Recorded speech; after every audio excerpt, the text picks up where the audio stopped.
main angles to this what I call the new war strategy. I want to start with the first one, which is the decision by the Interior Minister. And I think that is one we haven't had before in terms of the war, which is that all regional or district commanders, or police commanders in the district where we have illegal miners will be removed and then will be transferred. New ones will come in. Those replacements will also have 3 months to fix it, or they also go. Is that an effective strategy?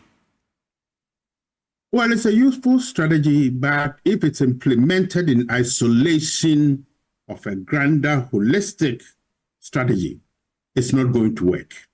And it's not going to work because it's related to the very first point.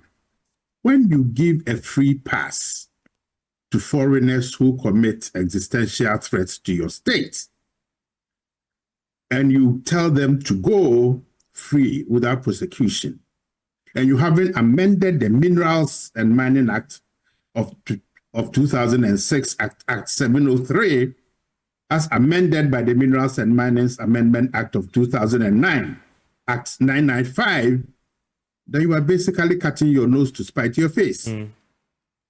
If you also read the President's State of the Nation's address, in which he recognizes the dangers being posed to this country by galamsey, and the subsequent speech by the Lands Minister, in which he states very clearly that the fight must be treated with urgency, so the shift in police commanders can be interpreted as part of that urgency. But we are treating the matter as an emergency, and we are working around the clock 24 hours a day.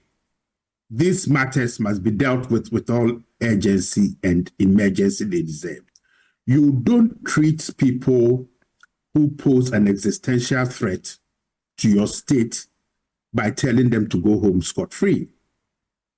You are giving an open sesame for transnational organized criminals, and we can list them and from which countries they come from, to come and flout your law because they will go free. And I've appealed to His Excellency the President that if this is part of the war strategy against galamsey, then it is bound to fail. Okay.